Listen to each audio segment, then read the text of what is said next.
1 Peter chapter 3.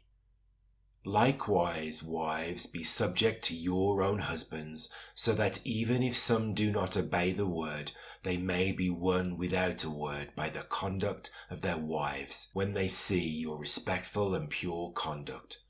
Do not let your adorning be external, the braiding of hair and the putting on of gold jewelry, or the clothing you wear, but let your adorning be the hidden person of the heart, with the imperishable beauty of a gentle and quiet spirit, which in God's sight is very precious. For this is how the holy women who hoped in God used to adorn themselves, by submitting to their own husbands, as Sarah obeyed Abraham, calling him Lord.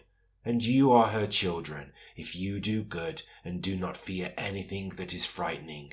Likewise, husbands, live with your wives in an understanding way, showing honor to the woman as the weaker vessel, since they are heirs with you of the grace of life, so that your prayers may not be hindered. Finally, all of you have unity of mind, sympathy, brotherly love, a tender heart, and a humble mind. Do not repay evil for evil, or reviling for reviling, but on the contrary, bless, for this you were called, that you may obtain a blessing. For whoever desires to love life and see good days, let him keep his tongue from evil and his lips from speaking deceit.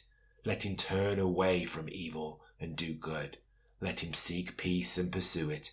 For the eyes of the Lord are on the righteous, and his ears are open to their prayer. But the face of the Lord is against those who do evil. Now who is there to harm you if you are zealous for what is good?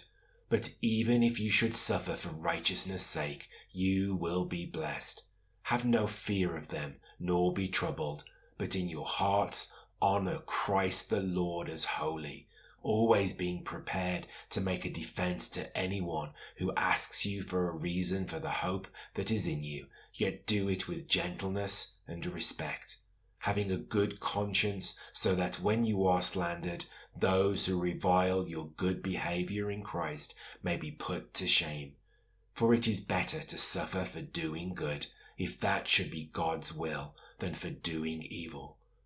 For Christ also suffered once for sins, the righteous for the unrighteous, that he might bring us to God, being put to death in the flesh, but made alive in the Spirit, in which he went and proclaimed to the spirits in prison, because they formerly did not obey, when God's patience waited in the days of Noah, while the ark was being prepared, in which a few, that is 8 persons, were brought safely through water.